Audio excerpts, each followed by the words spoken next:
Бүгін Сизров көбісәсінде 16 яшық яшүсмір бәләгә тарыды. Аны 30%-ны пешіп, Кама балалар медицина үзәгенә китерделәр.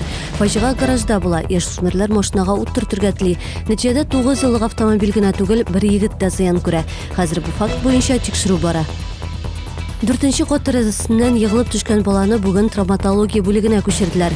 Аяныш хәл кичә Зәп пистәсендә булды. 2 яшьлек малай чебен ширкәтән саклану өчен корылган шелтәргә таяна һәм тәрәзәдән егыла. Аны Кама балалар медицина үзәгенә реанимациягә салганнар иде. Хәзер ул палатага күчерелде. Табиблар әйтүенчә, хәле яхшыруга таба. Машина урлау очраклары артты. Бер ай эчендә 8 шундый хәл теркәлде. Караклар нигездә чит ил машиналарына кызыга. 4 очракта Hyundai моделен урлаганнар. Хокук сакчылары автомобильләрдән кулак какмас өчен машиналарны махсус саклау урынына куярга киңәш итә. 18 июльдә Мәскәү халкы Коломенская бакчасына Сабан туена җыелачак. Милли бәйрәмне оештыруда елдагыча чаллы ярдәм итә. Бүген 5 автобус белән шәһәрдәшләр юлга кузгалды. Алар арасында мәдәният хезмәткәрләре, спортчылар, журналистлар, аш-су осталары. Шәһәрне яшелләндерү хуҗалыгы хезмәткәрләре Мәскәүгә инде берничә көн элек китте. Алар Сабан туе урынын әзерләүдә катнаша.